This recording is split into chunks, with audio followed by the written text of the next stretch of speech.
Hi there from foggy Buffalo. I'm Mike Shope, a.k.a. Kenny Utah.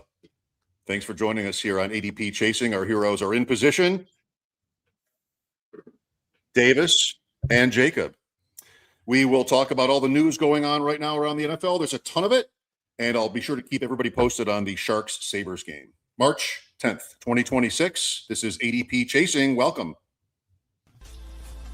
ADP Chasing is for when you watch Ship Chasing, you go, these guys are just football guys. I have my 4% exposure blanket. Stay poor. Actually back in if it's Ashane. Stare into our crystal ball.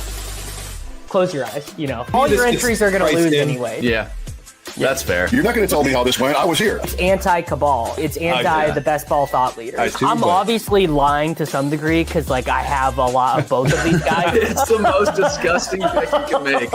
But, man. I forget if you told me, is there an actual Kenny Utah, or was that just like a DJ Dallas? It was an RJ Maryland. Maryland. And then Johnny Utah, of course, is the Point Break character. He was a former college quarterback in the lore of that movie. So, of course, sort of a double clue it was made up if you're familiar with RJ Maryland, which I assumed you weren't. I'm familiar with DJ Dallas, who was a real person that stole some. That's true. Scored on a kickoff return week 1 at the Bills for Arizona. Buddy, DJ Dallas was getting carries over Bhayshul Tuten last year. Oh, great. Already to him. How many carries did he get last year? Like 3? Do you remember the week that Bhayshul Tuten was listed without an ankle injury? But did in fact have an ankle injury? That was the week after I thought he broke his ankle and was very, very sad right when he was about to break out. So I was willing to accept that rug pull. But we're back now, baby. We certainly are. Are we all the way back? Are we all the way back, Jacob, on Tuten? We're all the way back. I think we're all the way back. I mean, there are still players they could sign. I assume they won't go into the season with the depth chart of Tuten, LeQuint Allen, and DJ Dallas. But anyone who would actually get me to stop clicking the button is long gone. Like, they didn't re-sign Etienne. They didn't go for Walker. They didn't go for Dowdle. They didn't even get Dobbins, Allgeier. So, the most threatening guys left is, Rachaad White, who I actually hope they sign because it would keep the price in check, and I don't. He's just LeQuint Allen again. Exactly. He's to me just like a more name brand LeQuint. I don't fear him at all for Tuten if he's good. I agree with you. I kind of want that. It just keeps the price low. It's like either a really dusty guy who they would just be bringing in as an insurance policy of what if this guy sucks? Or it's their first pick in the draft is 56. They don't even have a first. They don't even have an early second. Hunter. So will they draft someone? I don't know. Maybe. I don't think very highly of this running back class. There's no one they would draft at 56 or later that I don't think Tuten can beat. So I'm honestly hoping they add someone because right now I am not only seeing the Slappies celebrating the Tuten, I'm seeing some mainstream fantasy people that are like, boy, a lot of opportunity for Bhayshul Tuten. I'm like, oh no, I don't want to be, drafting with those guys because now we're Jeff Mans on the fantasy alarm is all in on Bhayshul Tuten in 2026. The last thing I want to see, with all due respect, is the fantasy footballers make Bhayshul Tuten a my guy this year. If that would be apocalyptic. We could bet it. One of those three, because how high will the price get? I don't. Well, this is why I never understood that he was some crazy slappy pick when he's going in the 7th and 8th round.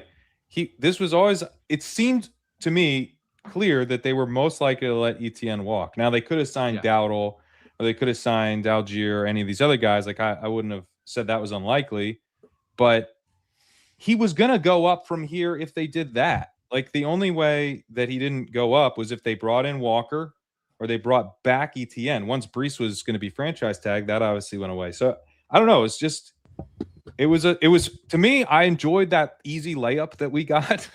I don't know if we're going to need, to be hammering him from this point forward because he has moved up quite a bit. I drafted him today. I was pleased to draft him today at the 5-6 turn. I took him over Cam Scattaboo, which he's not staying there. Yeah, I mean, exactly. I was ADP is 70, so you're right on. So I have him. Where do you have him ranked? Well, it was 10 picks above there. Where do you have him ranked? Because I put him right now. Okay. I did my. Because I was drafting pick 60. Yep. I put him at 49 right now. How far put him at did you guys get 55? I am at 62, but that's because we have ADP baked in. If I just took ADP out, he'd be at 46. So, Corain, that's so funny. 46 if I just ignored ADP, yeah. Because I do ADP baking as well, and then I check my stuff against you guys, and I check my stuff against ETR, and I was like, no fucking chance am I not going to be the high man on Bhayshul Tuten. So I was like, wherever they have him, I'm coming in higher. You'll be surprised I just raised him slightly more. The ADP baking now. So I took a little bit of the ADP out of it. Because like his ADP is going to be going up. So it's right. Based on what his ADP is going to be in 3 weeks. Like, yeah, I mean, I think he's going to be hitting the 5th round. It's not someone where you want the full ADP tie. Yeah. I mean, when the slappies really get going, like he might get higher than Javonte or David Montgomery. Like, who knows how hard we'll slap. Would you be surprised to know that you're higher on Bhayshul Tuten than ETR.com is? Oh, it wouldn't surprise me.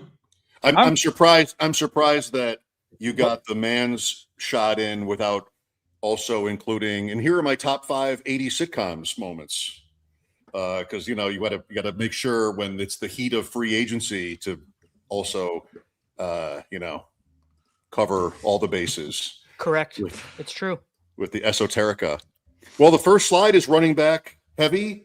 So let's take a look, Pat. What do you think? Kenneth Walker. Davis, get ready. New chief, Ken Walker. Travis Etienne to the Saints. J.K. Dobbins back in Denver. Gainwell to Tampa. Dowdle to Pittsburgh to replace him. Tyler Allgeier and James Conner. Arizona, Isaiah Pacheco. Okay. Detroit, Alvin Kamara. Who knows? Let's start with Davis here on Walker and whether the Chiefs will be fundamentally different now. I mean, they're going to be fundamentally different in the sense that no running back has a greater percentage of their carries going over 15 yards the most recent 2 years. I believe Jonathan Taylor is 1 and Kenneth Walker is 2. The Kansas City Chiefs, the most recent 3 years, ranked 32nd, 32nd, and 32nd in explosive run rate. Wow. Isaiah Pacheco had 1 explosive run last year. Kareem Hunt had 2. Brashard Smith had 0. Their leading explosive rusher, their quarterback, Patrick Mahomes. So I think it's pretty clear this was an organizational thing that said, we just can't ask Mahomes to do this anymore, even if he is literally the greatest of all time.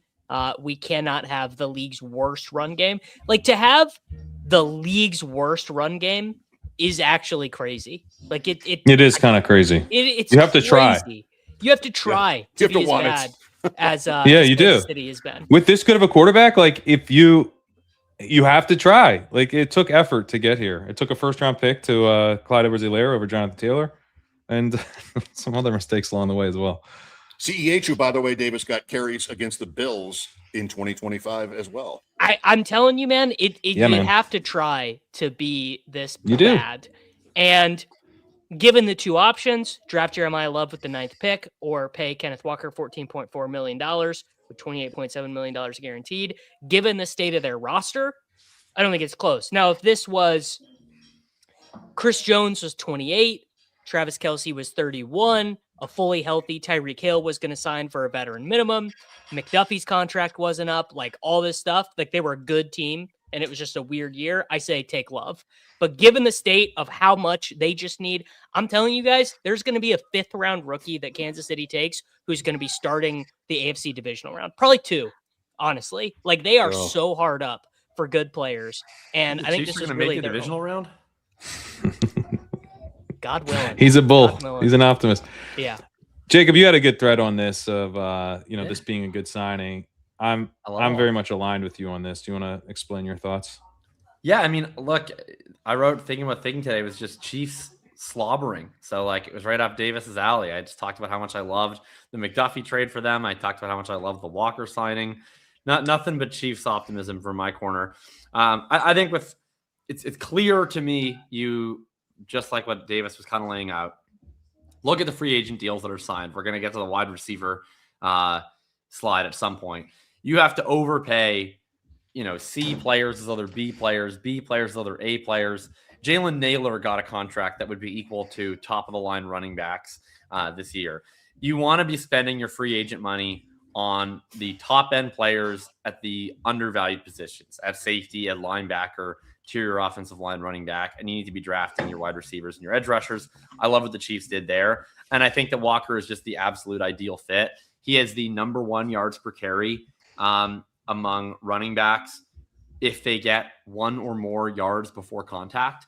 And the Seahawks were kind of using him in a way that was trying to keep people in the box. They were like, we got to run the ball enough to keep guys in the box so we can throw against these favorable box counts. Now, I don't think that you're going to be able to do that when you have Patrick Mahomes. I think teams will still keep the boxes light. So what you're instead looking for to me is a running back who can punish you massively if you leave the boxes too light. And so I think Walker's life is about to get changed for the better. I think he's an absolutely perfect fit. And yeah, I have him ranked super optimistically. After the signing, I have him all the way up at 14 overall in my post-free agency rankings. That's where I put him. I also put him at 14. And you think, Davis, there will be a, what do you say, 5th round running back compliments? I mean, who plays on 3rd down? Does Walker play on 3rd down? Ever heard of a young man by the name of Kareem Hunt? Yeah. The last good running back they had before this guy. So I have him in 19. There's no ADP in that. That's just where we think he should be. I don't want to be like the bear here necessarily, but it don't. What'd you say? Be the bear. If you want to be the bear, be the I mean, bear. I don't really want to be like I took him today. It was like him and like Derrick Henry was there, and I was like, I'm getting young Derrick Henry. Like happy to do this, in the 2nd round. The fact that he probably isn't going to play, 3rd downs, have a true workhorse role. I think the thing with Kenneth Walker, this hasn't always been true, but usually he's a pretty boom bust runner. If you look at his stuff year to year. And look, man, Kareem Hunt was really good in short yardage last year. So like if you're thinking, hey, why don't we just pair this guy with Kareem Hunt, who's like really good in short yardage, he can handle pass blocking stuff. It does feel a little bit like Charbonnet and Kenneth Walker there, where there's like going to be a little bit of a split. Now, Walker's going to be, I think, he's just set up so well. He's going to be explosive. I'm fully on board with him as a 2nd round pick now. When you get up into that early 2nd round pick, the opportunity cost starts to get a little stronger. That's where I'm not quite where you guys are at, that he should be the 14th pick off the board. Do you change your mind if instead of Kareem Hunt, it is Samaj Pirine as the other running back, or Miles Sanders? A little bit. Yeah, a little bit for sure. Because I think part of it for Hunt, the thing I worry about with Walker is the goal line stuff.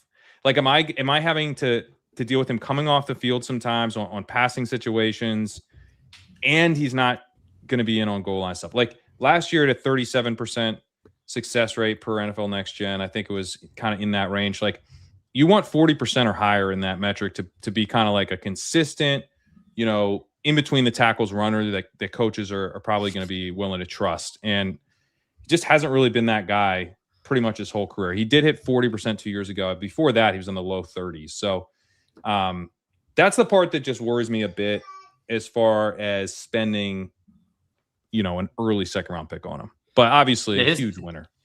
His charts for me are like hilarious every year, and they look the same every year. The things I put together that I call the stacked box. Like, he is the only guy where he'll always have 2 or 3 metrics that are like bright green, 1st in the league, 2nd in the league, 3rd in the league. And he'll have like 3 other metrics where he's like 40th, 45th. It's just, he's such a boomer bust dude. But I mean, I guess my view is, I think I'm more bullish on the world. I think they spent so much money on him. There's like a justification element to it that I think he would have to like try and fail miserably at goal line work to not get it. Like, I think they're going to want the guy they spent $15 million on. You know what? I actually agree with Jacob, because there's a lot of chatter around the team, fans, local media, like Brett Veach sucks. Like Brett Veach, go look at the Chiefs 2023 draft. Like, every pick is a miss. Welcome to that world. Well, I mean, okay. Brandon Beane was big baller Beane 18 months ago, and now it's quite different. Well, actually, very unlike the relationship that Brandon Beane has had with Bills fans, Chiefs fans have hated Veach the entire time. Why? CEH? A lot of it, well, honestly, do you want, the truth is a lot of it stems from the Clyde Edwards-Helaire pick, is a big part, and the McCole Hardman pick, 2 picks that Chiefs fans have just hated at the Hardman time. over DK and CEH over JT. Yeah, Chiefs fans hated it at the time, have hated it since then. They credit basically the fact that the Chiefs have had a good to great defense all to Spags. Like, they're like, basically you give Spags kind of anyone and he'll give you the 11th best defense in the NFL. And then obviously the offense is, well, it doesn't take a rocket scientist to have a good offense with Mahomes. So basically everyone looks at, we have terrible tackles and our one good edge rusher, Dorsey, brought in. So what have you done for me, Brett Beach? Yeah, comment here. Are they really going to take out a running back they just paid $43 million for on goal line situations for Kareem Hunt? Like, I mean, to me, it would. I'm not saying the very first goal line touch, Kareem Hunt's jogging on the field, but like, yeah, if he's not getting the job done, they'll probably put in the guy who's really good in short yardage. Kareem, make the even better point than it about being non-merit based. Kareem Hunt is the best short yardage rusher. Yeah, he's been really good, bar none, in success rate. Better than Kareem Hunt the last 2 seasons on the Chiefs. Better 3rd and 4th down goal to go or short yardage success rate than the tush push. The other thing is that, like, we do this every year. We talk about this all the time. Like, the whole thing of like, well, they just paid them all this money, so therefore he must be used this way. Like, it doesn't work like that. It never works like that. First of all, like, it works like that maybe a slightly more on the Chiefs where Andy Reid's got so much power, but there's a GM, right? They bring him in, they hand him off to the coaches. The coaches are kind of like, I don't love these ingredients you cooked up for us. Like, and this stuff only protects guys for so long. Like, it's like, are they really gonna, not feed Xavier Worthy? Like, no, they're not. He's not very good. Like there's like only so much you can do if the guy's not working out. So I think this is a different scenario. The Stephen largely Holder report that was like the Colts are going to get Alec Pierce 8 to 10 targets a game now. It's like, okay, buddy. Right. I don't think you can just do ridiculous. That. But like, whether or not you play Kareem Hunt or Ken Walker on 3rd and 1 at the goal line is like a very active. The team actually can choose this, like you, in a way that you can't just choose to get Alec Pierce 10 targets. Like, that is, the team can choose it, and I would expect that. Like, I don't expect Walker to be, again, we have him 19. It's not like we hate him, but to talk about getting him up into the early second, that's when I start thinking about like the floor, the risks, how this doesn't work out. And I already don't think, do you guys think he's just going to be like a 3-down workworkse? Like, that would surprise me. That's not. I don't think he's going to play on 3rd downs, and I don't think it fucking matters at all. Of course, I think he's going to be a 3-down workhorse to the extent that it matters. I agree with what Davis says mostly. Like, the idea of playing on passing downs, like in the most literal sense, doesn't matter that much. If you only sub out on like 3rd and 8, 3rd and 10, that's usually like, we're talking like 8 receptions over the course of a year. But like, if you play in the 2-minute drill, if you play in comeback mode, right, that's the stuff that matters. More what it means. So I think he's going to not be a 3rd down back in the most literal sense of on 3rd and 12. Okay. I don't think he's on the field. I think he's going to be a figurative 3-down back in the sense of, I expect him to get 60 to 70 targets, play 75 to 80% of the snaps, be on the field in comeback mode, be on the field in the 2-minute drill. Walker or James Cook? I think Walker or James Cook? James Cook for me. Who also doesn't play on 3rd down ever.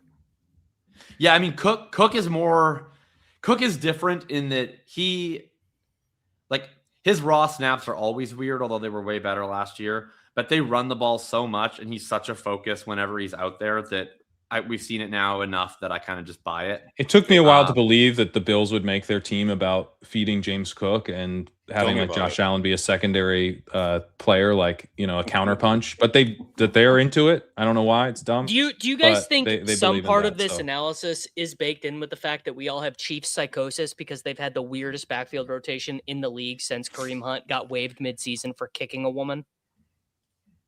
No, because we've been taking Pacheco like reasonably high. Like, he's not. It's not like Pacheco's been.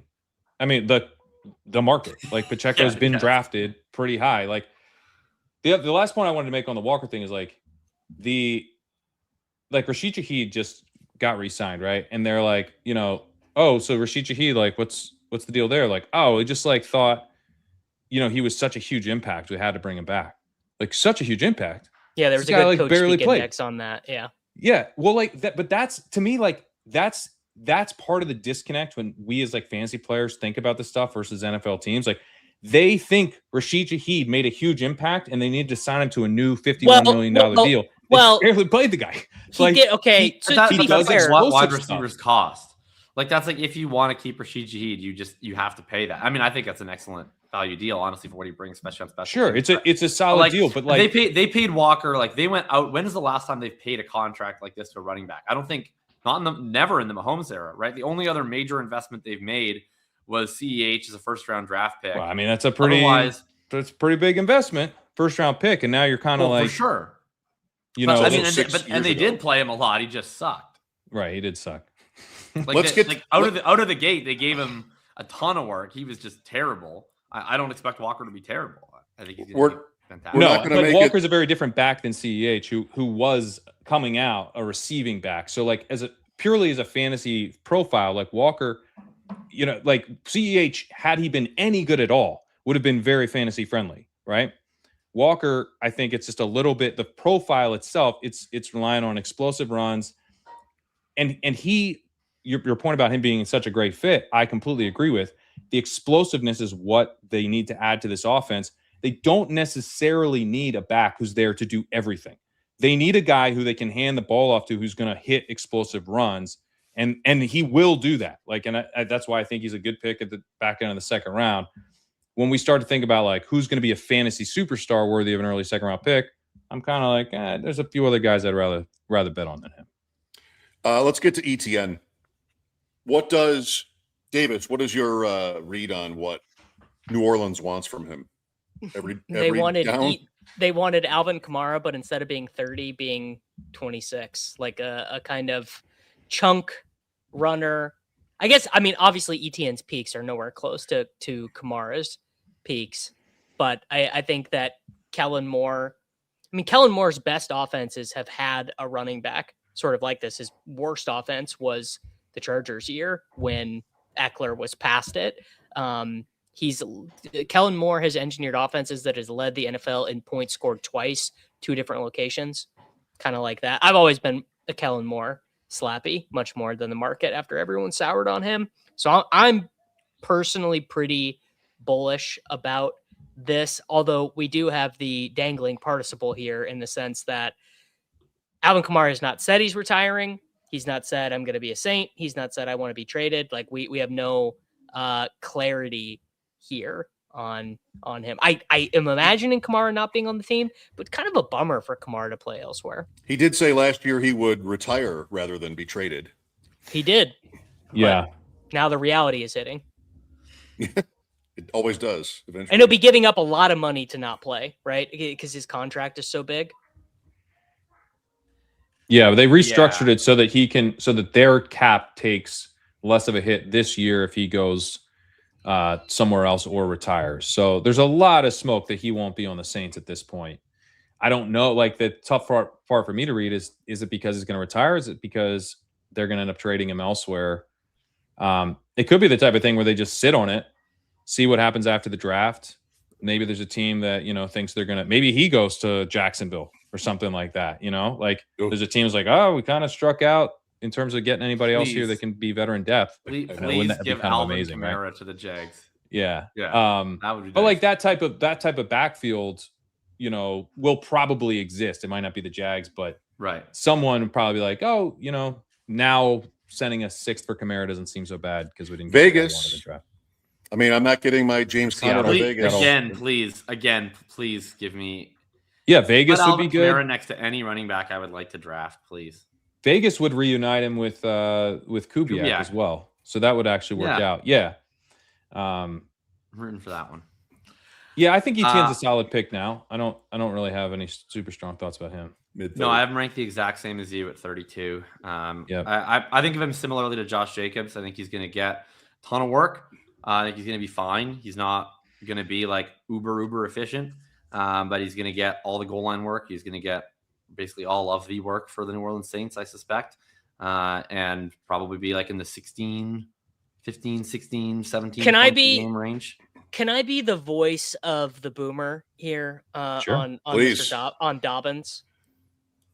Yeah, what's with the 165, Pat? Is that a current? Yeah, I think it is. I have him at 96. Yeah, Crane, I love you. I love Sack. I love everyone there so much. This is it's not right.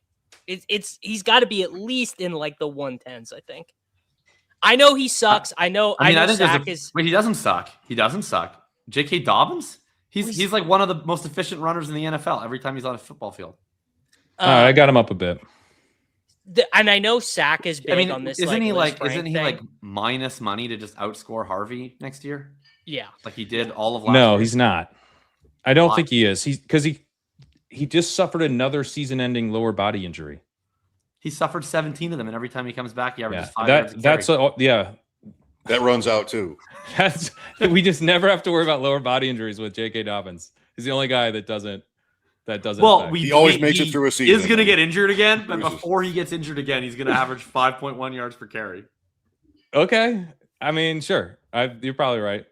I don't know. I mean, I think the Harvey thing's been strange to me because he was pretty good, and especially as a pass catcher, I was looking at it, comparing it to Scattaboo, right? So Scattaboo had 3.8 receptions just from week 3 to week 7. So that throws out the first 2 games, and he wasn't really getting that much work, although he's still pretty involved there. I think he drops like 3.3 if you include those games.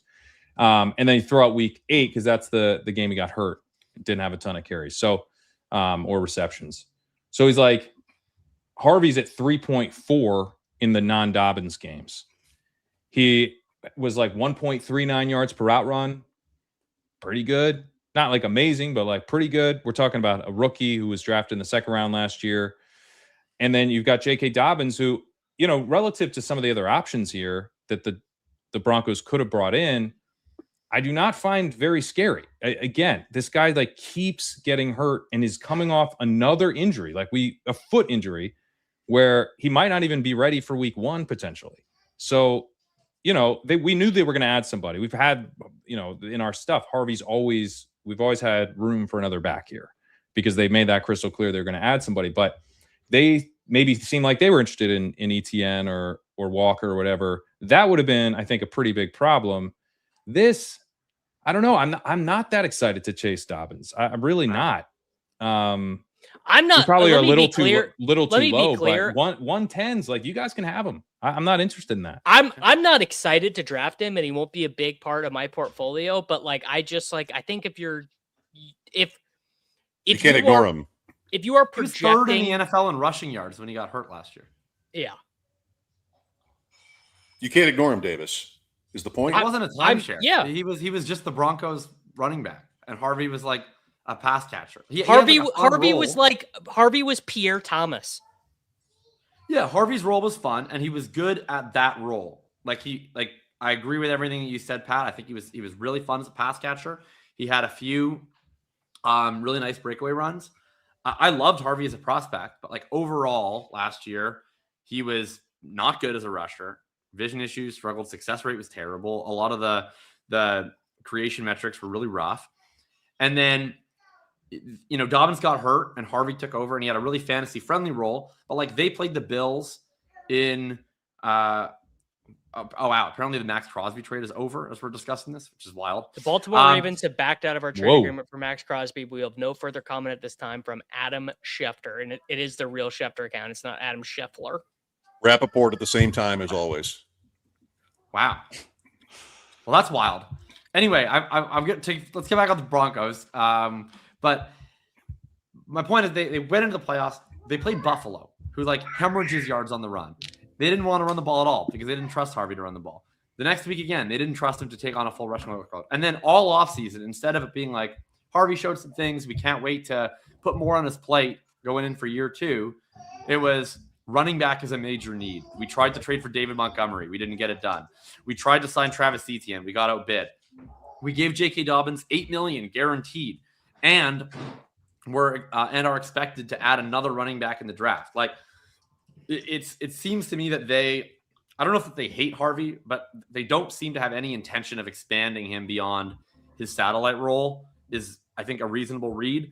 Now, could Dobbins get hurt again and Harvey plays great in that role and is a big hit? For sure. Could Harvey show up and look better in week 1, week 2 on inside runs, and he gets more from Dobbins over the course of the year for sure.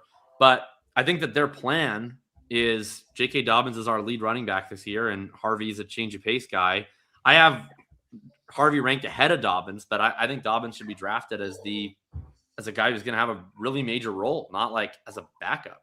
There also might be a structural component to this analysis, right? When you look at ADP, I mean, you have literally only 3 players between Jadarian Price at 102 and Dobbins at 134. Give me Dobbins over Jadarian Price.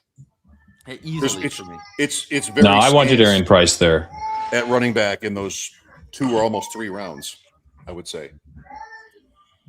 I think with Dobbins, you have all the issues of this guy, who's dealt with just an insane amount of injuries. At some point, Dobbins we're just going to be like, there's no juice. Like how many lower body injuries can you? It will definitely happen at some point, but it doesn't mean that it doesn't mean it's going to happen now, and it doesn't mean that it doesn't make Harvey a good pick. Is what I'm saying. It's Dobbins just like probably a starting running back. Like I don't think they like Harvey all that much. Seems older, but 27 in December, by the way. Dobbins. He is 27. He does seem older, though. And I think there's a reason for that we should consider. To me. He seems 33. Yeah. I mean, he doesn't have the NFL miles for his age, but he has other things. There could be problematic. Right. And you do have the thing with Dobbins, even last year, not any kind of pass catching juice. That's not, I think he had 1.1 receptions per game. So you're dealing with with Dobbins, you go in there and you're like, ooh, Dobbins had a lot of rushing yards last year before he got hurt again. And then no receiving whatsoever. 0.32 yards per out run last year with the Broncos. He's just not going to be involved there at all. So you're getting a pretty limited profile. And then even if he is what you guys are saying, that's a nice little hit, in the 110 range or something where we're taking Jadarian Price goes around pick 100. So, 110 would actually be a little bit of a discount from where you're getting Price. And Pat, and what I'm saying is between 102 and 134, it's Kenneth Gainwell, Jonah Coleman, Jordan Mason, JCM. If you feel like you need a running back there, you don't have many options. I mean, I'd take him over JCM, take him over that. So, there's a line for me, but I don't know. I mean, it's yes, I understand that at the beginning of RJ Harvey's rookie season, J.K. Dobbins was the clear lead runner. He didn't have any kind of pass catching stuff, and Harvey did. And then that part really grew for Harvey once Dobbins was out. This is a coach who's thrown to his running backs every year. Harvey, that was a big part of his profile and appeal coming out.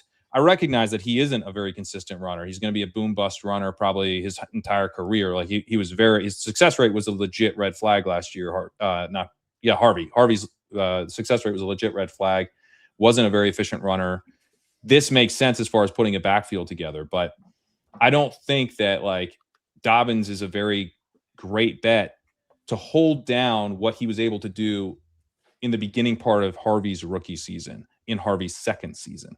That's the part to me where I'm like, we only kind of saw one thing.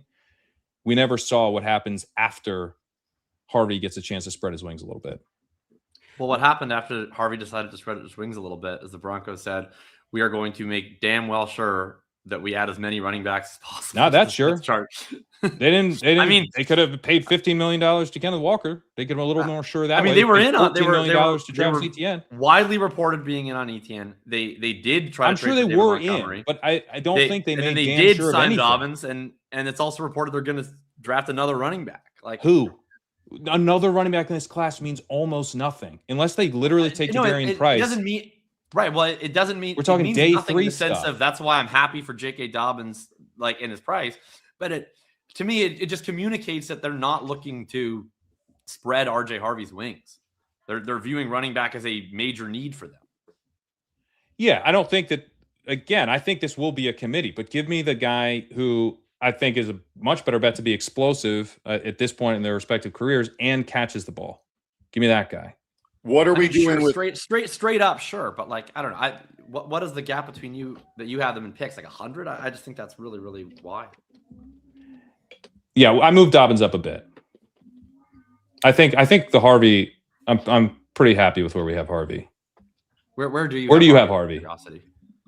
Yeah, I have Harvey at 74. Where do you have him?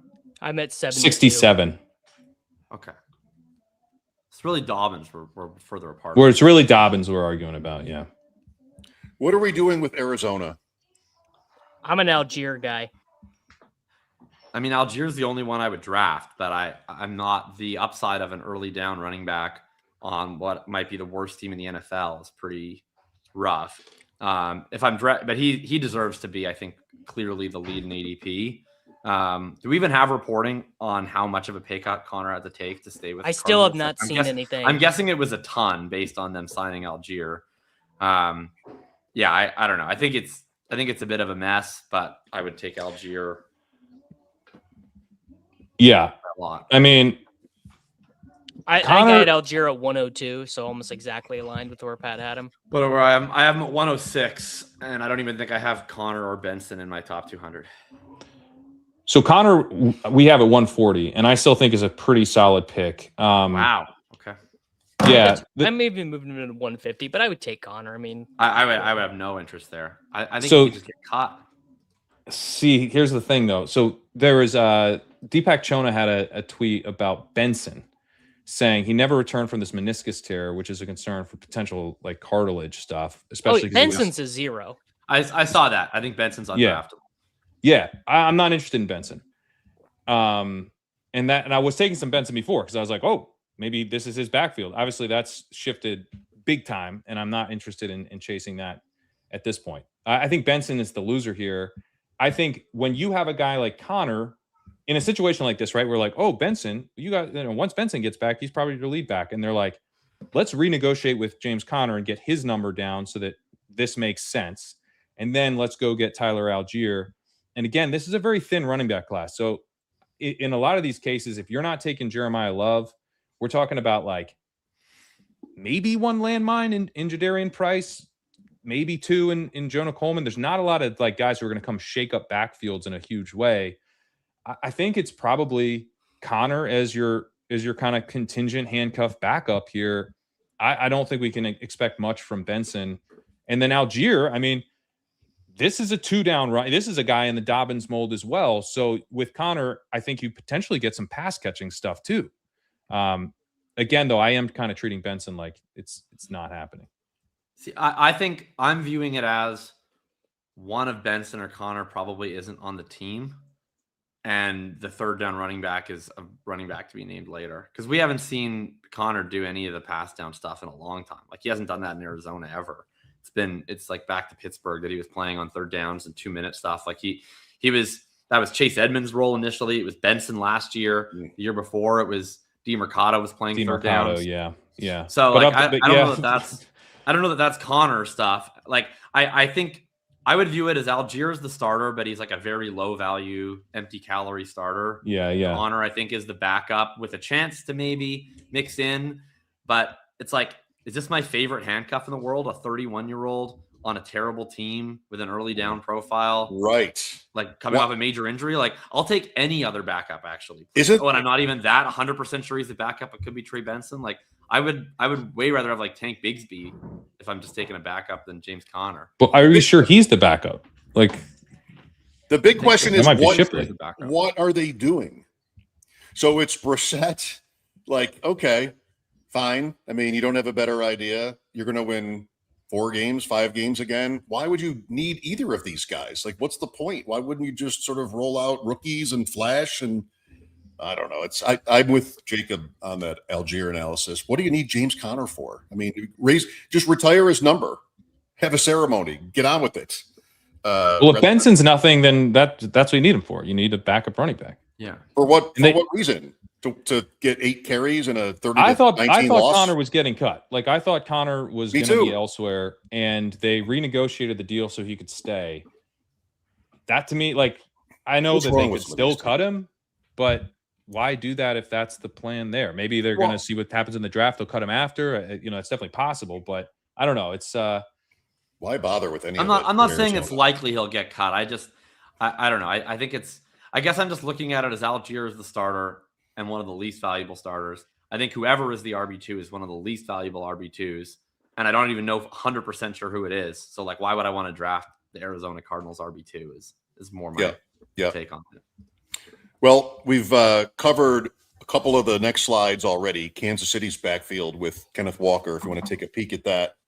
And then as it happens, Kamara is included in the Jacksonville slide. So, Jacob, cross your fingers. There they are. Etienne to New Orleans, Tuten, and then Kamara. Any final thoughts on some of the running back stuff before we get to receivers? Not for me. Okay. No. Wide receiver news. Alec Pierce, Jacob, we'll get right to you in a second here. What a call. DJ Moore. I'm ready to go on him if you want. Romeo Dobbs, Michael Pittman to Pittsburgh, Wan'Dale Robinson to Tennessee, Rashid Shaheed stays in Seattle, big money. Mike Evans to San Francisco. That was the dream here, but that didn't happen. Jalen Naylor to Vegas, Sky Moore. Hi, Sky Moore. Welcome to the Sky's podcast. up. And then Brian Thomas Jr. staying or not staying in Jacksonville. Jacob, you were on it. You said weeks ago on this show, Pierce will stay, Pittman will go. You were right. Held the line on that. I mean, we paid him just an absurd amount of money. Wow. I don't know. I've already talked enough about how annoyed I am at how the Indianapolis Colts played this offseason. I don't need to do that diatribe again. I'm happy that Alec Pierce is still on my team, I guess, even if I probably wouldn't have signed that contract. I don't know. The offseason talking point on the Stephen Holder, they're going to get him 8 to 10 targets per game quote is going to be hilarious. This is like an all-time beat writer doing fantasy projections tweet. There's no Michael Pittman there, and they did pay Peter a bunch of money. So I'm sure in their mind they are going to design more for him. And I would expect that he sees more targets per game than last year marginally. I think is probably pretty reasonable. But the reality is, he's already getting a lot of the targets he's best at. He's not going to be the one running the choice routes on third down. That's what Josh Downs is for. He's not going to be the one that they use as the index of their RPO games. That's the tight end position. It's Tyler Warren's job. So I still think he is what he is, which is a really elite deep threat who's expanded his intermediate role a bit on dig routes and comebacks and things. I'd have a hard time drafting him where he's going. But he's a really nice real life player, and it is what it is. 83 leg up, pick 75 ADP Alec Pierce. Will it move? I have him also exactly at 83. So yeah, I think, obviously he gets this big contract. The Colts managed to convince him to stay. He says, I'm leaving. They're like, oh my God, we're going to lose Alec Pierce. What are we going to do? And they make sure they bring him back.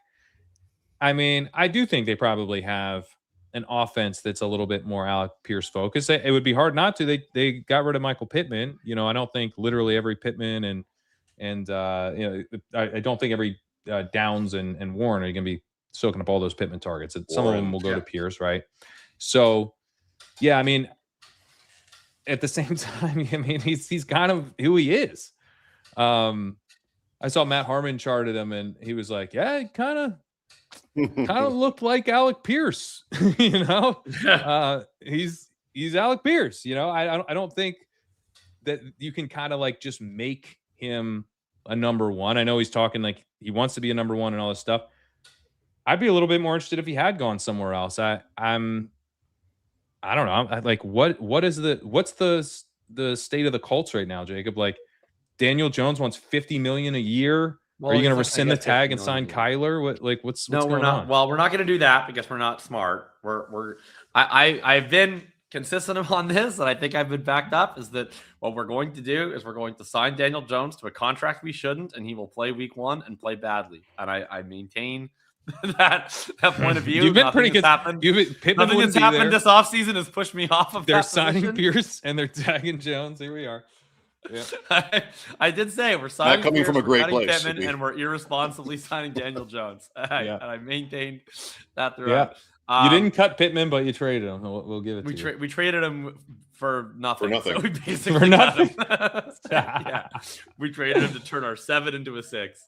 Yeah. That's disgusting from a Bill standpoint to see. By the way, I mean, the why couldn't I have just quarterback done could be that? Daniel Jones. Why couldn't the Bills have just? No, you gotta buy the top on DJ Moore, who I thought was more likely to be cut than to play for the Bears this upcoming season. Let's talk about DJ Moore, because here's the thing that shocked me the most all day of anything is I didn't know any of Pat's rankings before I made mine. It's funny that we've had two that have been the exact same on Pierce and Etienne.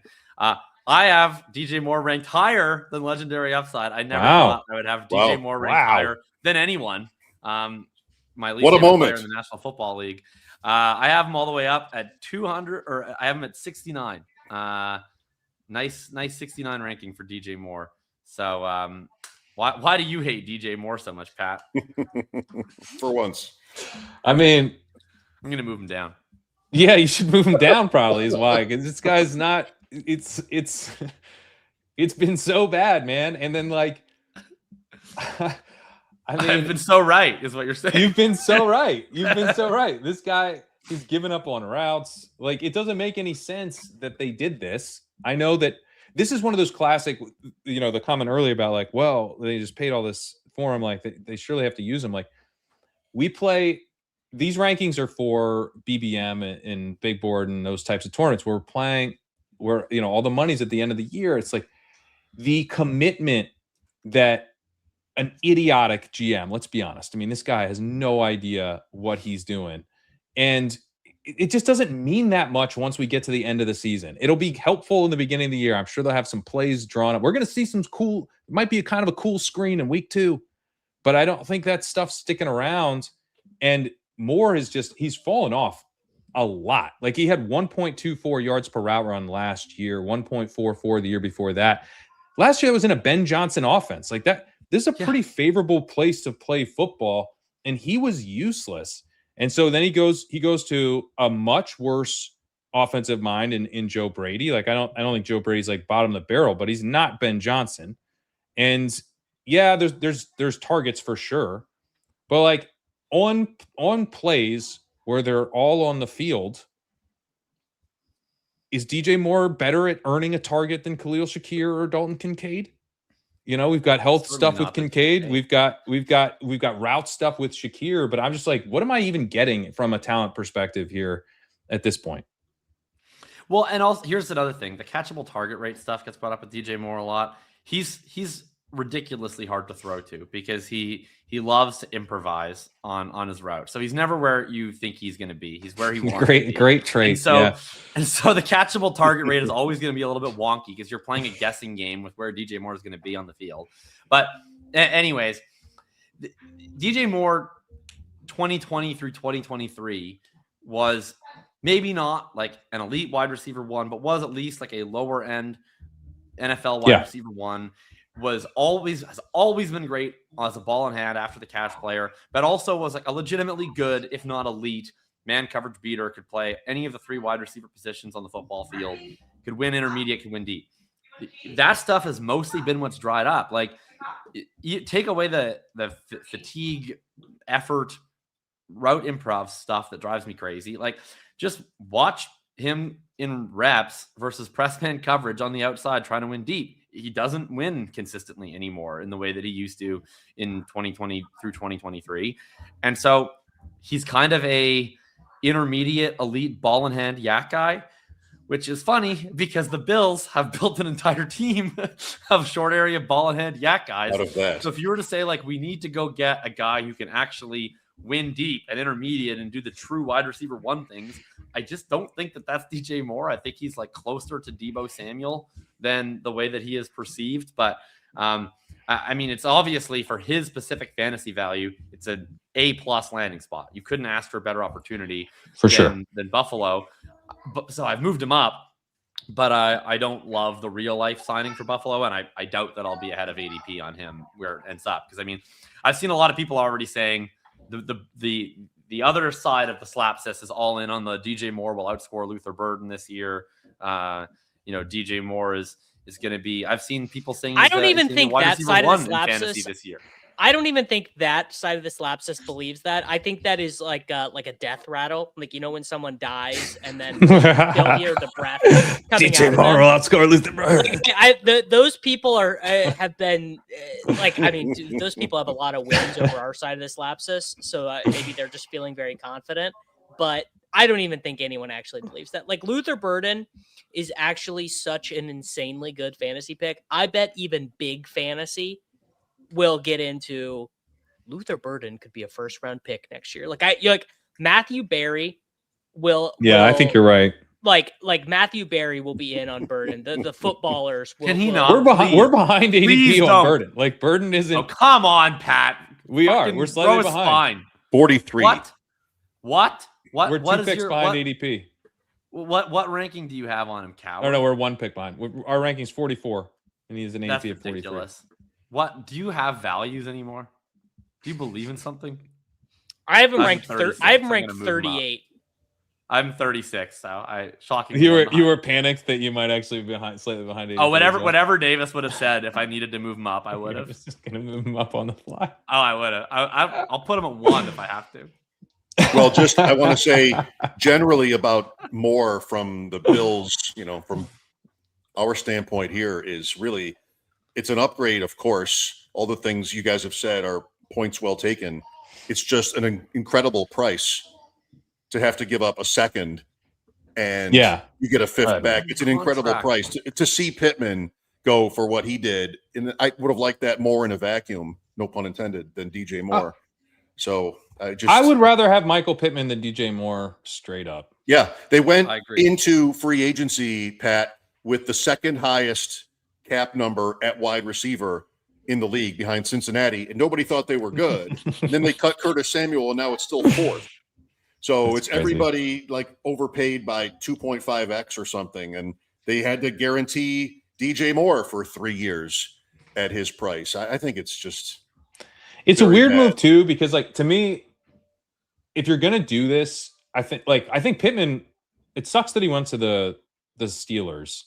Yeah, because it's just useless there. But like he is a solid outside possession receiver who I think can like kind of earn targets at a decent rate. Like he brings some value to a team, and he also brings the type of value that's like probably not super easily replaced in this wide receiver class.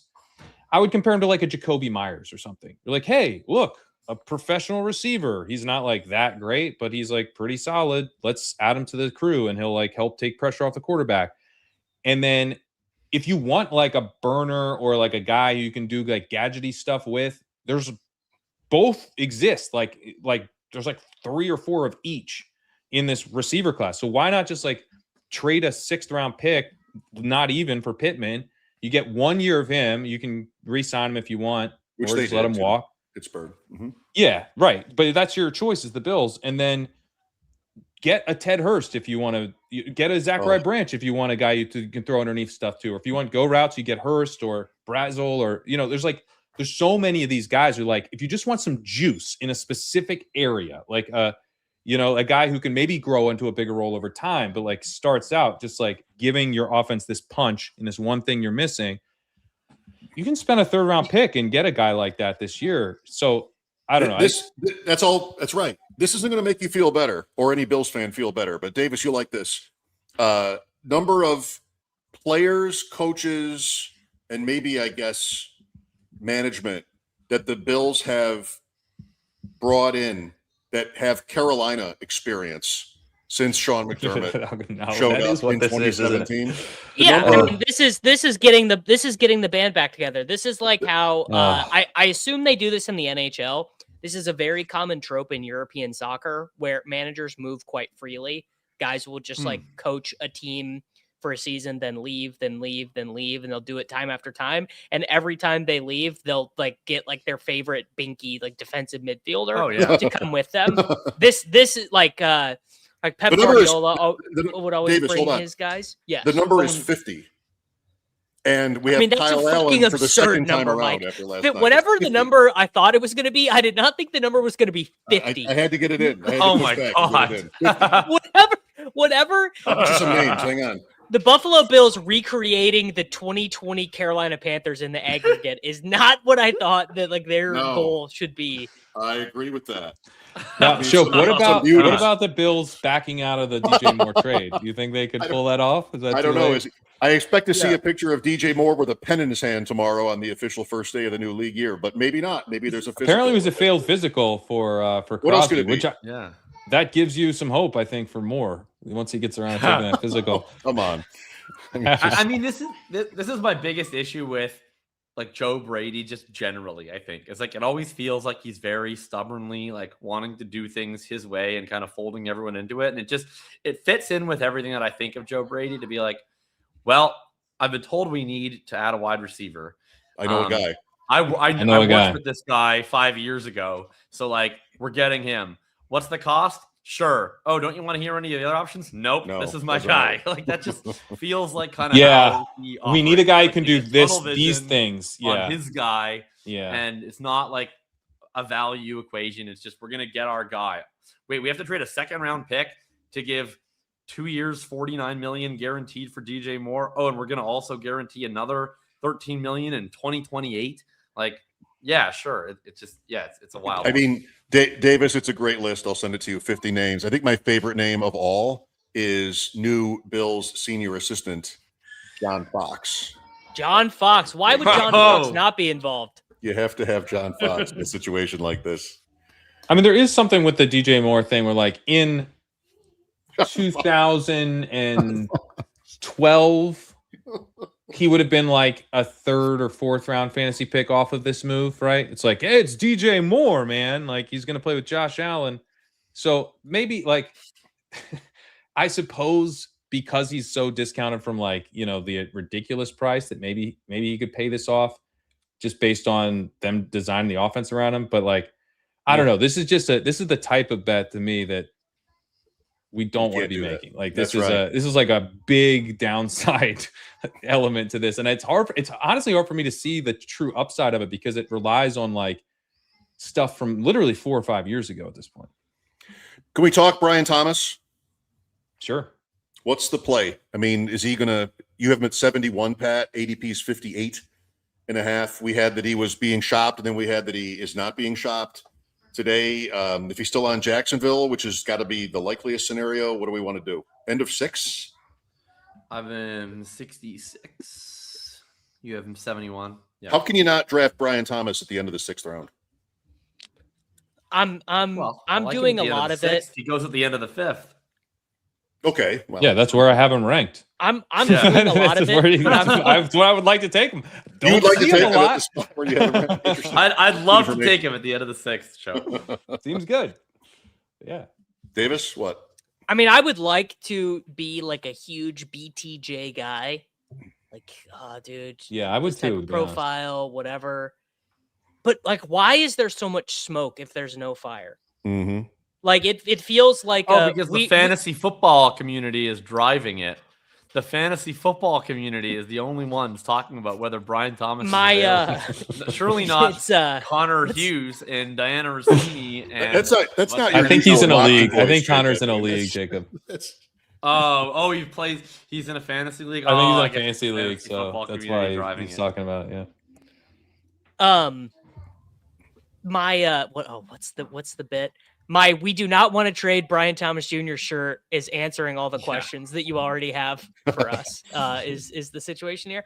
I mean, I just generally speaking, once the tenor of the conversation turns that way, can you guys think of an example other than Devontae Adams where guys have? I mean, QJ scored all the touchdowns. QJ is the best comp, I guess. Well, no, QJ wasn't good as a rookie. No, I don't know who's the comp. Lad McConkey, but they're the same. For an absolutely elite rookie who then fell off the face of the earth in year 2 and got frame mugged by day 3 guy from Penn State. Yeah, I don't know. I legitimately, I'm surely there's an example out there, but I really can't think of another example of a rookie season that was as good as Thomas's year 1 and then as disappointing year 2. Yeah, typically it's off of an injury, this type of stuff happens, and then or there are examples of guys kind of emerging out of nowhere and then becoming nothing again. as rookies. Yes. Who was that Yes. Dolphins UDFA? Alan Hearns. Preston Williams. Oh, Preston Williams. Alan Hearns was Jags. He was Jags. But these guys weren't as good as Thomas was his rookie. That's right. Preston Williams had... And they weren't first-round picks either. No, he was undrafted. Yeah. Yeah, so, I mean... Well, that's interesting because the Jaguars trumped their own first-round pick with Hunter. And that's the one that... New regime, by the way, at the time. That's the one that they have to make work. If he's going to play defense, fine. But Thomas has the draft capital and the young, the youth to have him be worth something pretty good. I don't know that they need to try to force that through the, square peg round hole if that's what they think he is for their offense. So he should be traded. I would love for him to be traded. The Thomas trade doesn't seem like as likely because they keep, denying that anyone's. It's weird because there's specific teams that are in, and then also like this isn't happening at all. So it's a very kind of murky situation. But I don't know. I'm worried about Thomas if he stays in Jacksonville at least a little bit. It's not just that he had this disappointing sophomore year, but I mean, I think Hunter looks like he could be a pretty good wide receiver if he actually gets played at wide receiver. And then Parker Washington was really good down the stretch last year. And they brought in Myers, who I think really value what he brings to the offense. Brenton Strange is a pass catching tight end, probably going to throw 6 or 7 times a game to Bhayshul Tuten. So there's just not that many targets for him. You guys are just going to let me get away with that. I don't know. It's not a great situation if he's back in Jacksonville. To me, the upside is that he's traded. Agreed. Which I hope happens. Yeah. I agree. I have him 66, which is a little higher than yours, but that's baking in not a likelihood of a trade, but a chance of a trade. Chance of a trade, yeah. Basically, I'm just saying I don't want to be at 0% if I get the Brian Thomas Jr. has been traded notification. Because at that point I would want to stack. It's weird to see who was the other team. It was the Giants were in and the Jets. Both New York teams. These are not good trade destinations. You're going to get plenty if he goes to the Jets. Hang on a second. Myself into the Jets. You will talk, and I will too. But I don't know that Garrett with Geno move up from 58. Decent O-line. All right, let's rock and roll. I would love to see it. All right, maybe I'm really talking myself into Garrett right now. Is that right? Where do you have him? I'm talking myself into Garrett a little bit as well. Yeah. I have Garrett way ahead of ADP. I got Garrett up. I was on Davis' stream the other day, and I drafted him. I've got Garrett up at 25. ADP 39. Never mind. I'm not talking myself into that much. Wow. That's Pat Corain did not write back to Geno. I'm on record. I'm doubling down on my Geno Smith belief. I think I'm going to as well. I think I'm going to join you on this. Yeah. That's above Olave. Geno fucking stunk last year, man. No, I bad. have Olave higher. I have Olave at 21. So okay. T. Higgins, Tet, AJ Brown. Let's just not lose sight of this. It's the Jets. It's the Jets with Aaron Glenn, who they clearly should have gotten rid of, and then he brings in Frank Reich. Frank Reich as the OC. This. That's not how. This is 2024 Patriots level stuff where it could just be awful. And then Geno Smith, I'm sure if Geno Smith has a bad couple games, Jets fans who he's already played for are going to be really chill about it. It's just the downside here is as low as it's ever been. This didn't raise the floor on anything. I think it makes kind of the most likely outcome better than if they just rolled with Fields. But I don't know. I mean, they could have signed Kyler or something to some stupid deal. That would have been at least a little bit more. Is that better stable. For fantasy? I think convert so. more dropbacks into targets than Kyler. Kyler's gonna I don't scramble around and shit. Yeah, sure, but my base case on Geno is that he's washed. I disagree. Me too. So what was last year then? I think last year was. I think he was obviously way worse than what he was the previous year in Seattle, but I think he was actually pretty good in Seattle. I think he went from good to he was fine. Yeah, he was below average. But yeah, I don't think he was terrible. I don't think he was. I don't think he is as bad as the results were last year. The O-line was completely incompetent. he's, I think, pretty pressure sensitive at this point. Where I don't think he's very pressure sensitive. Like Darnold. The Jets have a good offensive line, though. Yeah, and the play calling. I mean, Chip Kelly was calling plays that weren't in the playbook, so that's bad. That is bad. I will give you that. So I'm not saying that Frank Reich and Aaron Glenn is ideal. Like I really wanted to see Geno go to like Minnesota or Indianapolis or something, and then I would have really gotten in on the Renaissance. But I still think he could be.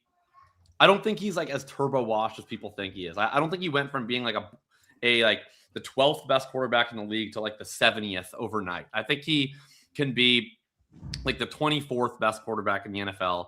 The Jets offensive line is actually pretty decent. Right above Hurts. Right above Hurts, yeah. It's actually the Jets O-line is decent. You're finally getting a quarterback who isn't going to be scrambling all the time now on the Jets. I think that's huge for Wilson and for Brees.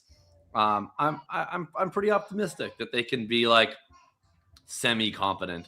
And Carson Wentz is going to be the backup. That's like not good, but like could be worse. Carson Wentz. Yeah. Carson Wentz going to be the backup?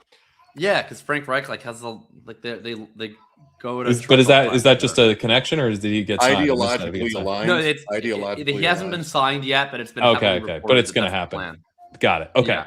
It's not like me just saying it. Like Connor Hughes is like it's going to be Carson Wentz. I think that would be bad for Smith because Reich wants to get Wentz out for there. Garrett. For Garrett, sure. Let's move to slide 8, Pat. Okay. Since we're on the subject, a lot of goodness here we're skipping through, but QB. Part of the struggle for me with Smith is that because the offensive line was really bad last year, and because people like the Jets tackles and film wise and stuff, I think they get kind of good marks. It's treated like this is going to be a big time upgrade in offensive line play. The Raiders were 22nd in pass block win rate last year. The Jets were 26th. The Jets were 15th. Did you watch the Raiders game last year? Like, did it feel they were terrible? Like they were blocking anyone? No, it didn't. It didn't. They were 28th in PFF's pass block grades as a team. The Jets were 15th. This is not him going to some really good offensive line situation. It's not a disaster, but like the Raiders had Colton Miller get hurt last year, which is part of the reason they were such a disaster. Injuries happen along the offensive line. Like the Jets, I think, are a kind of a mediocre line. They're not a great offensive line. They are a really young one. So you could talk yourself into progression. You certainly could talk yourself into that. Yeah. Fashanu is going to be a third-year guy, and Membu is going to be a second-year guy. So it would be reasonable for them to go from average to below average starters to really good starters. One of them at least would be not that shocking. I want to dream on this. Guys. I want to dream on this like you guys. I love Garrett Wilson. I think he's really good. I even like Adonai Mitchell. I think he's fun. Breece Hall is one of my favorite running backs in the league. Like, I want this to work. The floor here is still horrendous. It's still like, we can't watch Jets games. That's how bad the floor still is. Like, the floor has not gotten higher. Geno Smith could be dirting balls constantly because he's afraid of getting hit, because Fashanu has a high ankle sprain and Membu didn't take a step forward in his second year. Listen, Pat. It could be pretty bad. We can't lose sight of it. 3 words. That's fair. But That's we fair. don't have the draft yet. What's your stance on contractions? Isn't that one word? We'll fix it in post. But we don't have the draft yet. Remember last year, everybody was sort of assuming Seattle's line would be terrible, and they had a pressure-sensitive quarterback, and look out, and they won the whole thing. I love Suss Edwards telling me to watch a game on the Jets O-line. Like, I did, man. They fucking sucked. This team fucking sucked. This idea the Jets are like situationally are an upgrade for a quarterback. Like, I don't know, man. They might not be. I don't need the captain of the Breece Hall family just being so negative here. Garrett Wilson is great. Breece Hall is at least very good. Geno Smith is an actual NFL quarterback that isn't, just a joke. Unequivocally the best quarterback Garrett Wilson has played with. Or I guess he did have Rodgers for that year. So I don't know. Like Mike White had his moments, guys. Mike White. Tyrod. Well, on the QB Geno slide, Smith Malik turns Willis. 36 in October and was really, really bad last year behind what could ultimately feel like a pretty similar offensive line or at least situation. So I don't know. They pick. Let's just all. Do you think Frank Reich will call the right plays? No, not necessarily. When he calls not the necessarily, play, dude. When he calls the play, will it be in the playbook? Will Geno look to his wristband and be like, I do see Hank scat here. I remember watching in-season Hard Knocks the year they did the Colts, and Frank Reich did this whole analogy, like, they at the beginning of the season, they all come. He's got his big, like, this is our metaphor. They all have some really stupid metaphor. They never show the good coaches, so maybe only the bad coaches do this. But he's like, we're at base camp now. We're climbing Everest, and like this is like week 7. We're like, we're putting our crampons on in week 7 or whatever. It's just like really tortured, and you can tell it's not resonating with anyone. And at the time, Frank Reich was seen as this like really sharp offensive mind. So it's like, this guy seems like he's an idiot, and he can't command a room whatsoever. But I know that's wrong. So it's interesting that he's coming off this poorly on this television program when he's clearly good at coaching football. It turns out the TV, I think, was probably more accurate than my perception at the time. He has been fired mid-season in his last 2 NFL seasons, so that he's got a streak going. Yeah. Davis, Malik Willis, Tua Tagovailoa in Atlanta, and then Brissett is back in Arizona. Oof. So Brissett is at least good for Trey McBride, Marvin Harrison, Michael Wilson. Right. He will He's not been certainly promised get the starting benched. job, by the way. What? It was reported that when he signed his contract, they made no promises that he would start. Well, they said he's going to start over plan B? Minshew. It'll be 8-8, right? Like one guy will get 8 games, the other guy they'll probably. Well, I think they would you say they're the betting favorite to be the Ty Simpson team? I think they're the betting favorite to be the Ty Simpson team. Okay. Or, could be the Nussmeier team. Could be the who's the other guy? There's a fourth guy who's like vaguely draftable. Drew Aller. Drew Aller. So okay, let me tell you this. If we're not doing Carson Beck chasing. No, if Someone DraftKings offers I wouldn't chase this, any of these guys. which I'm certain they don't. If I could get 10-1 on Drew Aller to be either a first round pick or the second quarterback taken, I would do it. Drew Aller who's like a really good comp for him. Like, you know how scouts love to say shit like he just looks like way more high variance Will Levis. Honestly, very good comp. Very, very good comp, Jacob. That's not good. Couldn't they trade for Will Levis? If you were like, what if Will Levis had more turnover issues? I'm not saying he's Will good. Levis with his head cut off. That's a good comp. I'm not saying he's good. I'm not saying he's good. Oh my God. I'm just saying I think there is Jacob one Eason scout. is another good one. Yeah, Jacob Eason. Oof. Yeah, I love that. I love that. Levis should be on a new team, by the way. Somebody could like him a little bit. Very true. I'd rather take a shot on Mason Rudolph than Will Levis. Really? I would Really? take a shot on Will Levis. I would love to take a shot on. We're Will gonna I Levis. would start take no some shots guys on now. Will Levis. We're naming some guys. No. I am like susceptible to this guy looks like a quarterback type. Drew. He doesn't look like a quarterback though. Levis is too like tight here. He's like too jacked. His arms are like, he's not. He's not loose. He can't throw the ball. The point is, Arizona will have one of these people. I agree. Baseball players don't look like Olympic weightlifters. You know what I mean? Like you got to stay. Like what's he doing? Update the saver score while Pat goes into his body talk. Go to lift less weight. That would be your advice. To Now I want everyone. What are you doing? I want everyone to handicap the odds that Malik Willis has the Trey Lance disaster season, where it's like this guy just can't play quarterback. like 1 and 2. Like, what did he say? I said 1 and 2. Yeah, it's very live. That was so. Yes. That was such a Jacob. You just went full Commonwealth right there. You just went full Euro odds on us right there. Is this why you guys are better at math than Americans? Like you mean you wanted me to say 50-50, not 1 and 2? Or plus even money, plus 100. It's whatever. not. It's actually not. It's not because of that. Like, do you guys just play odds when you're out drinking with your friends? It sounds different.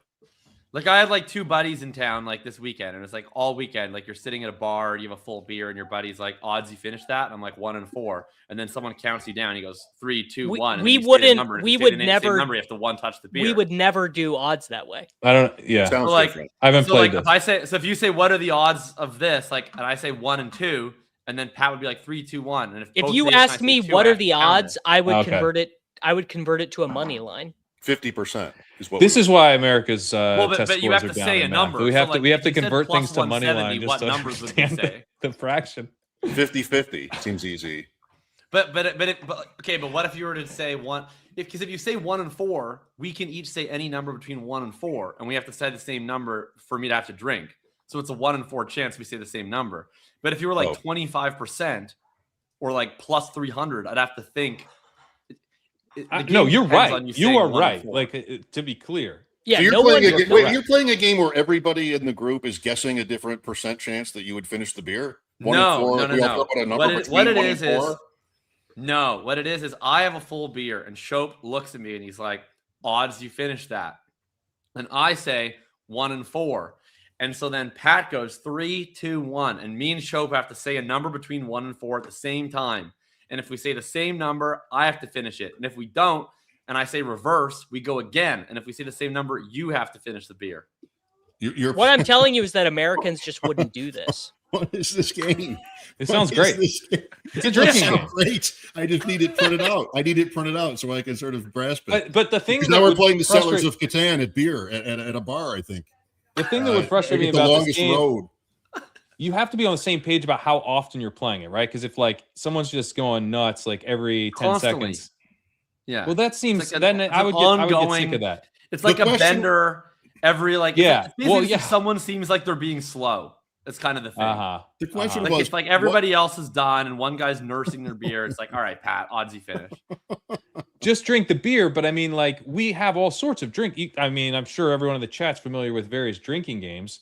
Like that's what I don't know if you guys know this, but when you play drink games, you drink more than you would have otherwise. So that's what this is. this is still the question of whether Malik Willis will have Trey Lance's career. Just drink what we're your own doing. beer. That's the This question is the we're most on. anti-drinking. I'm game I've ever worried. I'm worried that Wow. Malik Willis has Never now been crossed. more grateful to be sober. He's crossed the Slapicon, where his price now is not weighting both the disaster risk with the he runs for 800 yards and 8 touchdowns risk. Like I don't know Yeah. where that line is, but I think he's past the Slapicon. Jacob just quietly stepped away. Can we talk about how insane that was the last 5 minutes? mean, I think it was fun. It was fun. I was on board. What? No, I what think happened? the game sounds fun. Listen, I have to be like wait, 15 I- years younger. I say a thing, then you Like, say here a guys, thing, I'm and then getting he a says he beer so I counts can you down, and then demonstrate. he We says could play. he says We can play. reverse. What is this? We'll play Uno? right now. Let's play right now. You tell you because I want Shope to do it because he seems the most confused. Yeah. Tell Jacob odds you finish that beer. Just say odds you finish that beer, Jacob. In how much time? No, just that's it. That's all you say. Say odds you finish that beer. Just odds. Me. 90%. Just be like odds. No, Joe. 9 and 10. Oh my God. 9 and 10. The words. Jacob, Odds you finish that- you that's all you finish want? that beer. I am Yeah. the host. One, Usually people- one and two, Shope. Odds you finish that beer. All right, 1 and 2. All right, count us down, All right, Pat. 3, 2, 1. 2. Shope, Two. get to see a number, Shope. 2. I just did. Okay. He said 2. Jacob finished the beer. Now he said it late okay, now I after gotta hearing finish yours. this beer. There we go. No, I was going with the premise that he would finish it. Why would you get it? Why would you pour it and not finish it? I mean, of course he's going to finish it. In one, I didn't think he would do it this fast. Well, now we got a He has to situation. chug it, Shope. He has to He chug did. it. He did. Yeah, because we said the same number. Now it's been demonstrated. Honestly, the audience I had to thinks the explain to stream my is mom 1 this in a week. million. Just My mom cut this called- all out on the audio, In Zach. post. We'll get it in post. My mom called me this week because Brittany had sent her a Venmo and she didn't get the Venmo, but then she'd sent a Venmo to my brother's mother-in-law for like a smaller amount than what Brittany had sent. And I had to she paid with the balance and didn't realize it. Anyway, this is what I feel like right now. This is the level. This is the level of discourse. So yeah, I think Malik Willis is fine at ADP. This is. I'm sorry if I'm dating myself there. This is Chris I have Elliott Malik drinking the I have corn Malik at oil 126 and the peanut oil That's and the saying, 11th round. Dave, I don't taste much of a difference. All right, so I like Tua in Atlanta. Same. Do you guys think what? Okay, how about this? I mean, this is not a drinking game. What are the odds you think Tua starts for Atlanta this year over Michael Penix? Oh my gosh, a lock. I think It's basically a lock that he starts week 1. Yeah. But I also think it's 5. It's it's 3, 2, 1, 5. We're getting Penix starts this year though. Yeah, Probably. Like it's Unless happening. they're good. Unless it works. New coach.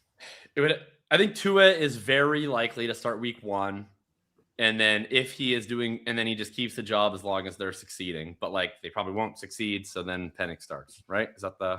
Yeah, exactly. So I don't know. I mean, They can't be good. for Tua specifically, wouldn't you have him go to the Jets? What? You want Tua? Wouldn't you rather playing have in Tua New be in York the Jets? outdoors in No. Jan? Because in, like, he's not. December? Because there's no competition. Yeah, but like Tua, like I think has a chance to actually be good in the NFC South. He doesn't have to play anywhere cold. He has to play in the dome.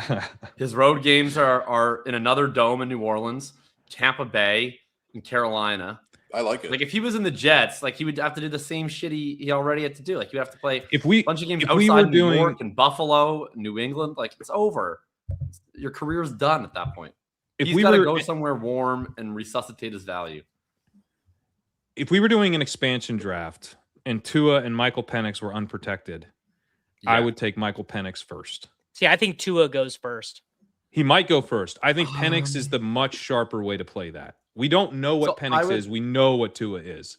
I agree with you, Pat. I would take Penix first in an expansion draft because I think he has he just has way better physical tools. So like there's a ceiling there theoretically. Does he? Does he have better physical tools at this stage? But if you were to tell me I have to pick one quarterback to start for one game that I have to win, I'm taking Tua. Sure. Yeah. I would, that's how I would NFL do the same thing. Yeah. They think that until they see half a season of Tua and they're like, well, what's behind door B can't be worse than this. I think in a way this is set up. This is a decent outcome for Penix because he's coming off the ACL. He's going to be, it was a partially torn ACL, right? So they can just sit him. They can sit him for as long as they want, but it's like, I think the odds of Tua holding this job all year are pretty low. It's not an amazing situation. It's not a bad situation necessarily, but like, why wouldn't you see what you have in Penix at some point this season as the new coaching staff? Because if you're first place in the division, they're going to be right. They're going to be 5-4. They have to be really bad to pull the plug. Terrible division, and I think that's not going to happen. Lots of talent. It's not a good division. Is it terrible? Yeah. All three of the other teams are going to be putting up a fight. It's terrible in the sense of you're not going to need to win that many games to win it. I agree. There's no like truly horrific team, but like this is a division you probably win with 10 wins. Maybe 10 wins 9 seems wins. right. 10 wins seems right. Like, yeah. So like as long as you're sitting around 500, you're probably within scouting distance of the division title. They finished tied for first last year. If they're 4-3, if they're 5-4, like, and Tua is doing okay.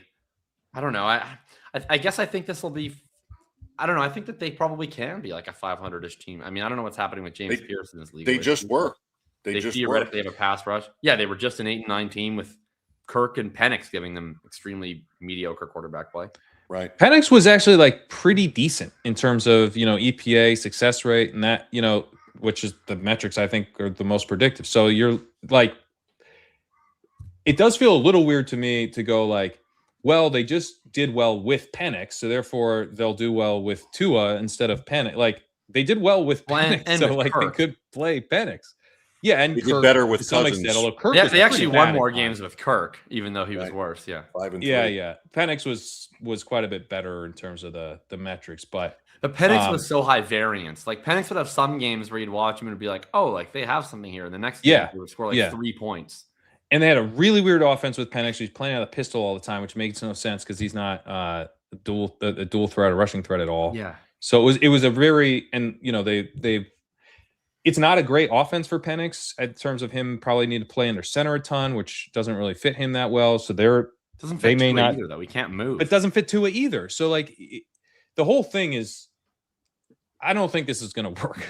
I don't think Tua is going to hold down this job is really what it is. But I think he gets the first crack. I think he gets the first crack. Also, it's important to note no one in the Atlanta Falcons organization is at all connected to the Michael Penix pick anymore. They got rid of everybody. GM, coach, they're all gone. So whole new regime. The only connection, right, is Tommy Reese to Tua from Alabama, the play caller. Let's jump to tight ends. I would be calling for Penix, man. If you're about to, I don't know, let's say pay Daniel Jones $50 million a year, maybe just see if Michael Penix is available for very cheap. Seems fair. Tight ends, lots of movement. Isaiah Likely to the Giants, a big one. Kelce back in Kansas City. Cade Otton back in Tampa. He got his plucky defensive midfielder to follow him. I mean, this is just classic. This is just what these guys do. They can't help it. Sorry, I saw the over-under. Nice Charlie work. Kolar and then Daniel Bellinger with a hat tip to See, this is I gotta say, normally Zach does as good of work as possible. The issue here is that he doesn't know. Well, actually, he should know. I'm a huge Gunnar Helm guy. I like Gunnar Helm deep cuts. Davis. Whether you like the player is so irrelevant. You mistake everyone for everyone all the time. Ooh, that's true. Is that true? Never Worthy. I don't think I ever got Worthy wrong. Is that fair? Well, that's actually true. That's actually bearish for Worthy. Yeah, you guys didn't catch he's enough so small. He looks so misplaced on a football field that even Davis doesn't get him mixed up. He's like, oh, crazy! It's the midget again. Jacob, do you want to do the well, actually, which one of you want to do the play action pass rate, like Charlie Kolar, Gadsden's not a real tight end thing? Which one of you guys want to do that? The whole Charlie Kolar discourse was driving me crazy yesterday. Like, Oronde Gadsden is like 235 pounds.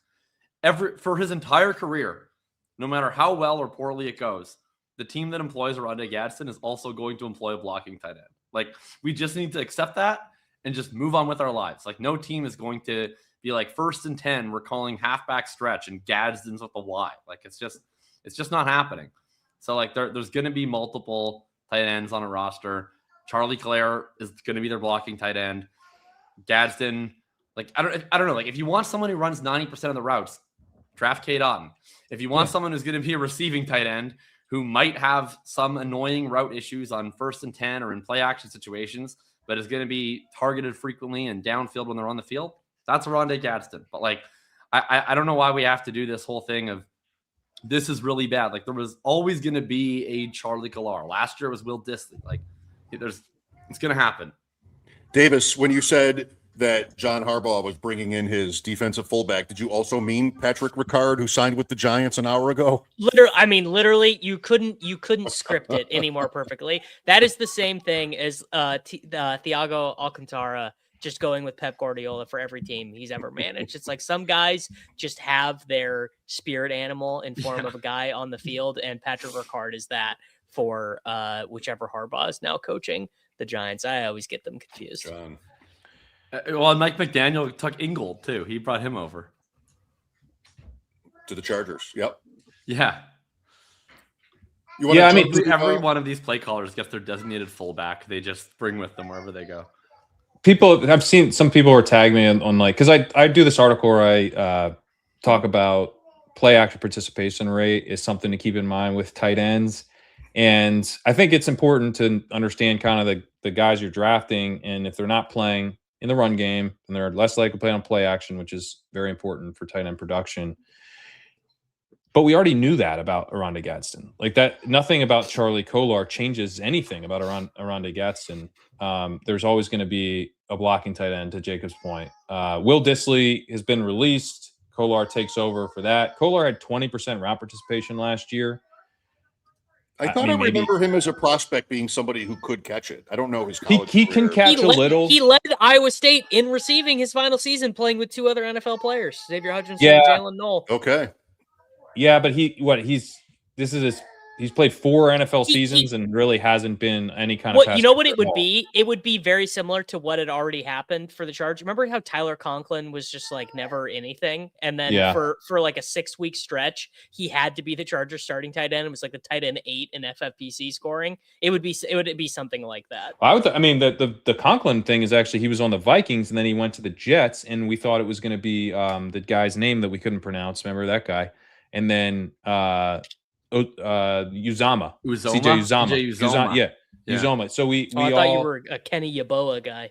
No, not Yeboah. Uzama. So he was like, we thought he was the starter, turned out to be Conklin. Maybe I don't think so though, because Gadsden's just a big slot receiver who has tight end eligibility. Whole thing is like Stowers. Yeah, like Eli Stowers. Don't get like my general point with the article is like there are certain guys that their ADPs get really, really inflated. Like when Mike Gesicki was like, "Oh my God, this guy's gonna be like amazing." It's like probably not because he doesn't run all the routes. He like misses a bunch of time on important downs. Like we try not to draft guys who don't play all the time if you can help it with expensive picks. So Gadsden, I think this is a confirmation that we need a little bit of a discount relative to like how good he is purely as a pass catcher. But I think we're getting that. I think he's a decent pick. Where he goes in the hundreds. I will not let my moderate to severe plaque psoriasis prevent me from drafting Uzama or Yeboah or Huebenum or whatever the actual name of the drug happens to Huebenum. I've never heard that much H. I've never heard Huebenum. It's how I entered the space, is being able to pronounce Alberto's actual name, Alberto Huebenum. Can we get it one more time? I talked over it. I talked over it again. One more. Tune in next week for more tight end pronunciations. Can we get to last call? You want to peek at risers and fallers first, or have we said enough? Let's peek. DJ Moore. Well, okay. David Montgomery, Kenneth Walker, Luther Burden, Mike Washington, former UB Bull, Kyler Murray, Tyler Allgeier, Jordan Mason, Bhayshul Tuten. Mike Washington, I like him. I want to like him. I want to like him. I'm just not convinced he's any good, but I want to think he's good. We moved him up a bunch because the draft capital stuff started to look, at least reasonably. You look at like his upside in terms of his draft capital, and it's there. Round 3, maybe. Round 2, maybe. Round 2 would be the upside. I think. I think that's a realistic upside case. Yeah. Thoughts on Montgomery quickly? With Houston, is that not really good? Gonna keep going up. I think he'll get at least into the 5th, and he might even peak into the 4th. Okay, 4th I would love because then I could say goodbye. He's just a good pick in the 6th, like and I get he's still in the 6th sometimes. In the 5th, it's fine. It's fine. 4th would be bad, so do it. So I don't have to take him. Yeah, I agreed with all that. Yeah, I think Fallers. Kyler Murray, how high is Luther going to get, by the way? Like, is it going to get to a point that we can't take him anymore? Leone is the flood wall there. So whatever Leone decides. What does Leone have him at? Do we know? 42, I think. Here, I'll look it up. Okay. Okay. How much do we have to pay Leone to put him at like 51? Let's see. Maybe 42 might be high because they were really like. What is Leone like? Like, could we get him like a nice bottle of scotch, like cars, women? Like, what? How do you drive Leone to rank someone lower? A gift card at a Thai restaurant. He and I have. I would buy him pad Thai. I'd go to his house and make him pad Thai. Leone has. I don't think he's a drinker. No, Leone has Burden at 45. So what about like one spot behind us? Like really nice Sauconys. He's running 50-mile races, Jacob. I don't know if that's going to, do the trick, but I don't know. Just whatever it takes to get Leone to rank Burden in the 50s. That's all I'm saying. We can work on it. I love it. I like the G-Temp's experience of this podcast. He's, I don't know where he is in the pod. I assume he's like further back and is just catching up. But my preference is that he is watching live. Stefon Diggs leads the Fallers, so to speak. Woody Marks, Joe Mixon, Cam Scadaboo, RJ Harvey, JJ McCarthy, Emmett Johnson, Denzel Boston, Jadarian Price, the rookies on the Fallers list tonight. Diggs, does he get any sort of a look at a productive season somewhere? Yeah, who's going to sign him? He'll keep falling until he's signed. But like, will a team sign him until his legal situation is clarified? Where do we want him? Anywhere that has targets available for a slot receiver. I mean, the tough thing about Diggs getting cut is where you want him is the Patriots. Like, that's the best place for him by far. Vikings reunion. Him not there is a pretty big downgrade. Back to Minnesota. Pep Guardiola. What would be the best realistic spot? You know, the Bills could use a wide receiver one. Commanders. What about the Eagles trade AJ Brown? Diggs signs with them. I could actually see that happen. Bad. Yeah, that's bad.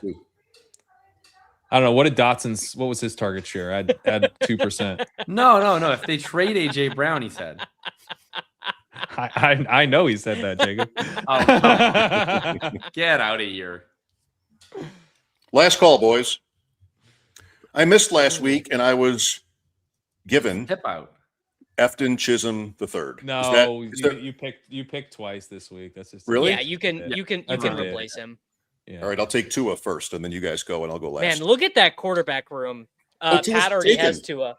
Tua's taken, buddy. Jeez, get back in line. Brissett, is he under 200? I don't think he is. I think he really just.